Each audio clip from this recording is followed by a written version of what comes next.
हमारे साथ मौजूद है राजनीतिक विशेषज्ञ अजय वसोया जी। उन्हीं से जान लेते हैं क्या कुछ कहना है उनका, आज के रुझान है उनके बारे में क्या कहेंगे अजय? देखिए, ये जो रुझान जो आ रहे हैं अभी, मैं इसको अभी तो बहुत टाइम है, क्योंकि 5 और 6 के बाद ही एक्चुअल पता लगेगा।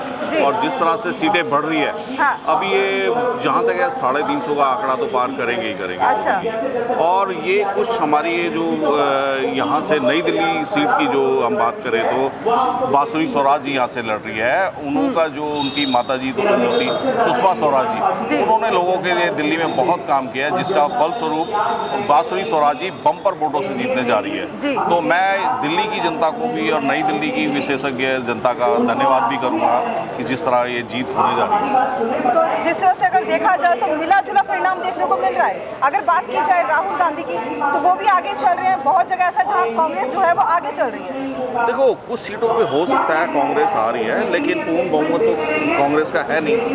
गठबंधन में भी देखा जाए तो एनडीए से बहुत पीछे है। तो अभी कहना बहुत जल्दबाजी होगा कि कितनी सीटें आ रही है। कांग्रेस की तो पास तो बहुमत है ही नहीं, तो एनडीए की सरकार बनने जा रही है, और जिसके लिए मैं अभी से धन्यवाद करना चाहूँगा देश की जनता को। देश की जनता ने डेवलपमेंट में वोट किया है, जो इतनी डेवलपमेंट हुई है, जो धारा 370 पे वोट किया है, राम मंदिर पे वोट किया है, लोगों ने इन चीज़ों को समझा है। अच्छा, राम मंदिर की बात चलिए तो ये बोलेंगे कि जैसे उन्होंने जगह जगह अपने पोस्टर लगाए थे जिसमें लिखा था जो राम को लाए हैं हम उनको लाएंगे, लेकिन कहीं ना कहीं देखा जाए जहां रामलला विराजमान है वहीं से जो बीजेपी है वो थोड़ा पीछे रह गई है। देखो, वो इस तरह इसको समझ सकते हैं जैसे कहते हैं चिराग तले अंधेरा। हाँ। क्योंकि जो डेवलपमेंट पूरे देश को दिख रही है, जो राम मंदिर पूरे देश को दिख रहा है, वो वहीं की जनता को नहीं दिख रहा है, जबकि सबसे ज़्यादा वहाँ फ़ायदा राम मंदिर बनने से वहाँ की लोकल जनता को हुआ है। वहाँ रोजगार जो मिला है, वहाँ दुकानों में जो काम बढ़ा है, जहाँ टूरिस्ट वहाँ बढ़ा है, तो सारी चीज़ों की जो सुविधा है और जो चीज़ें जो बढ़ी है वो राम मंदिर की वजह से बढ़ी है। और वही लोग उसका नहीं देखना चाह रहे। वो आने वाले समय में वो देखेंगे, इस बात को रियलाइज़ करेंगे कि अगर उन्होंने गलती की है, गलत जगह वोट देके, तो आगे वो रियलाइज़ करेंगे इस बात को। अच्छा, अगर साथ साथ में बात की जाए कहीं ना कहीं 400 पार का जो अनुमान है, अनुमान क्या शुरू से कहते आ रहे हैं कि 400 पार मोदी सरकारों का ये चल ही रहा था, लेकिन कहीं ना कहीं देखा जाए जो ये अभी 300 तक भी नहीं पहुँचे। कहीं ना कहीं रोज जो इसका जो है परिणाम है वो ये रोजगारी और महंगाई को लेकर तो नहीं है। नहीं, देखो, रोजगार तो मुझे नहीं पता कि कौन पहले कलेक्टर लगा हुआ था, कौन वो। बेरोजगारी तो पहले भी थी, और आज की डेट में मोदी जी ने जो करोड़ों लोगों को रोजगार और नौकरियां, ऐसी बात नहीं है, बहुत लोगों को नौकरियां मिली है। हो सकता है थोड़ा बहुत और प्रयास है, मोदी जी हमेशा प्रयास करते हैं कि और लोगों को रोज़गार भी मिले। इतने लोगों को एमएसएमई के द्वारा इतने लोगों को लोन दिया गया, जिनको बेचारों को 10,000 नहीं मिलते थे, आज 5-5 लाख का लोन मोदी जी बिना कोटरल जो अमाउंट जो मिल रहा है लोगों को, जो लोन मिल रहा है उसका फ़ायदा लोग उठा रहे हैं।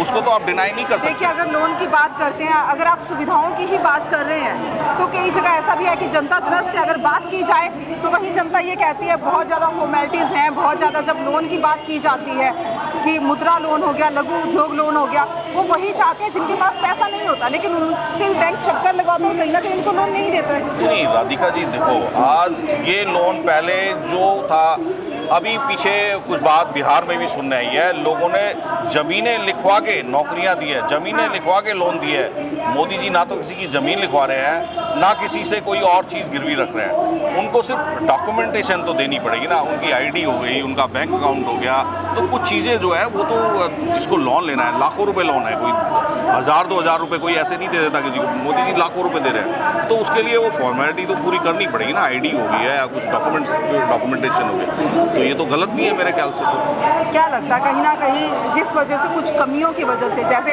जनता ही कहती है महंगाई बहुत है, जिस तरह से देखा जाए बेरोजगारी है देश में, क्या कहीं ना कहीं जो अभी सरकार अगर फिर से आती है एनडीए, तो क्या लगता है इन सब चीज़ों में सुधार करेगी? निश्चित है, सुधार बिल्कुल होना है। कुछ अगर जो कमियां रह गई है, मुझे नहीं लगता वैसे तो कोई कमी रह गई है, और कुछ कमियां रह गई है तो उन पर सुधार किया जाएगा, उन पर सोचा जाएगा, उन पर और अच्छा क्या काम किया जाए। तो ये जिस तरह से अभी हमारे यहाँ कितना गोल्ड जो गिरवी रखा था एक समय पे, जी।